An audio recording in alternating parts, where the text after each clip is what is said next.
I'll do a very quick demo in a minute if you're interested in that. I'm going to make this, although we've got another week in May, I'm going to make this the last week on this particular project. And then next week we'll start a new project, and that project is in interiors. So how do you want to interpret interiors? Soft furnishings. Sorry? Soft furnishings. Soft furnishings. Soft furnishings. Yeah, so basically the insides of places. I've got one or two. Yeah, you can't find any. I've got some. I'll have a look if I can get my printer to work, which is it's playing up at the moment. I'll print some off. The other thing is that I had a couple of requests. So Paul was asking, could we do something on shadows? So again, that could well combine well with interiors, but you can look at shadows. So I imagine you're thinking about strong shadows, is it? Yeah, something like the light colour. Yeah, so that can be really good. A piece of furniture on the floor. Yeah, so that could work quite nicely. So yeah, probably got various images, various perks I can link in, and I'll have a think about who we could have a look at. Probably at some point, I'll do perhaps a one-off session, just getting ready for anybody who wants to do outdoor painting. And that could reference this master's project. I know John and one or two other people interested in sort of artists like Constable. I couldn't find a lot of references, but he would be one of the first artists to work outdoors, very direct in nature. So he'd be a good person to look at.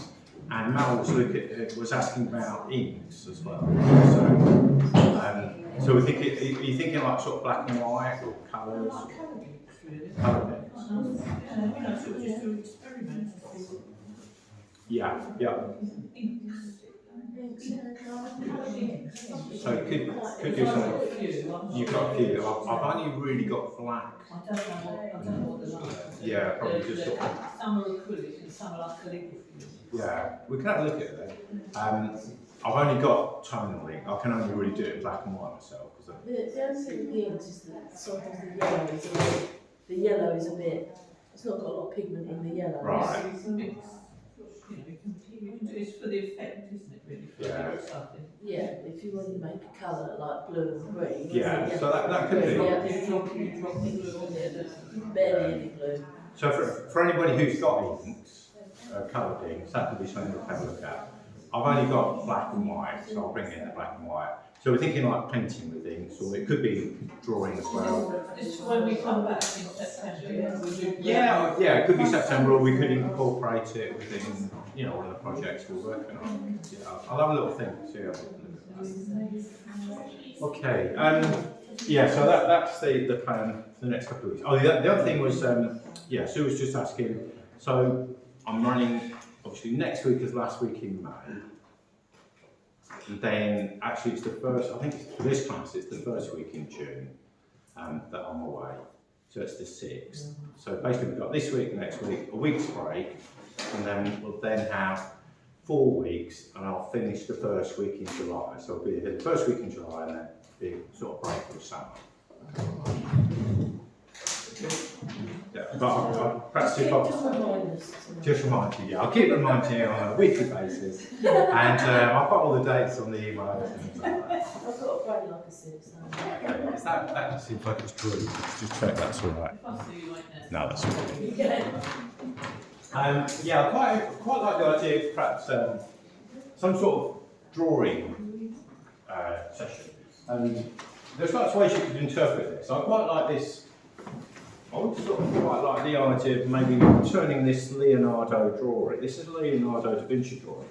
And to me, it's sort of quite modern. It's kind of quite a fantasy type drawing. I always thought it might be quite fun to kind of make that into a painting. So I won't be doing that today, but that might be a fun thing to do. Because it's one that I think you just did as a drawing. I just thought that might be a project idea. Or an idea, a way that you could develop this particular project. It's like finding an artist's drawing and then develop it into something else. So what I'll do is I'll copy a little bit of this, and I'll use a couple of different mediums like charcoals and chalks.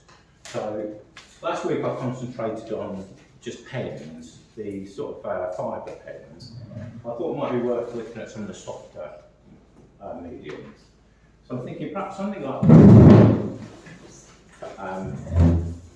one way you can work with charcoal is to get just work to use a quite thick piece. And I'm thinking perhaps do some charcoal and some other mediums mixed in, like pastels. I'm thinking we could work that in like that. You can blend charcoals. This is like a little bit of leather, a bit of chamois leather, and this came in a drawing kit. And on the shiny side of it, I can use to just soften that out and just kind of almost like blend that in. It's a little bit inaccurate, but you can get some of that to soften it out. Then things like we've got some branches there. Using a putty rubber, I can use this to lift out light areas. So some of the twigs I can draw. And what I find is that it very quickly clogs, so I have to just reshape it, re-knead it. Putty rubbers vary quite a bit in how good they are. It is a way that you can almost draw with the rubber, so you get some dark down to start with and then draw in. Some little twigs. This might have been better a little bit further on actually, perhaps do this bit towards the end, but I can always come back over. And then I'll use, what else have we got here? This is, it's called a Conte stick, so it's a little bit like pastel, but a little bit harder. And the other alternative would be, actually I'll use another alternative is these Conte pencils, which are like a drawing, a bit like a pastel pencil, but slightly harder. So I'll use a mixture on these. So this gives you a more definite kind of edge and line. And we've got some darker branches in the background. I'll use a bit of both.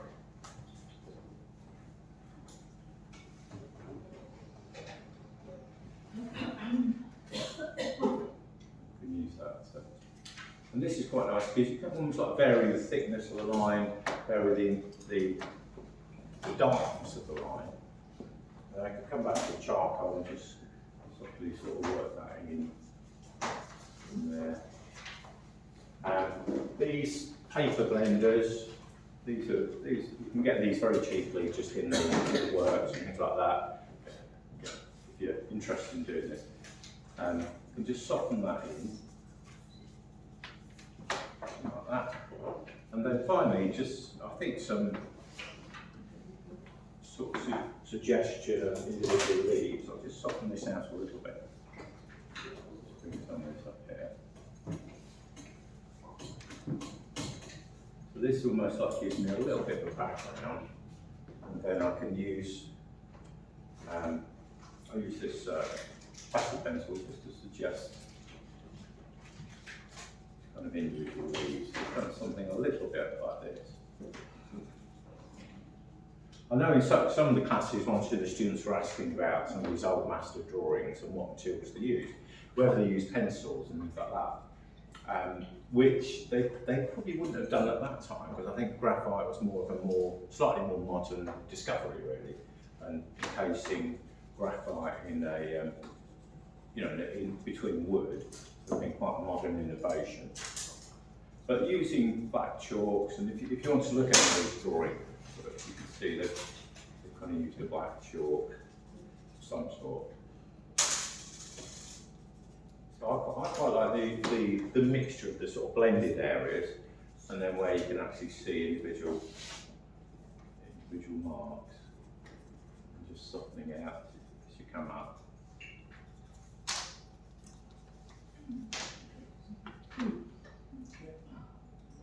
That enough to inspire a bit of sketching, hopefully. So if you want to borrow any of these, I thought I had a lot more charcoal than I have. I've actually got masses at home, but I've got to bring it in. It wasn't in the box. But there are a few bits there, and there's a few of these sort pencils. I've got ordinary pastels there, and pastel pencils. So it's various charcoal pencils, that's all. Thank you.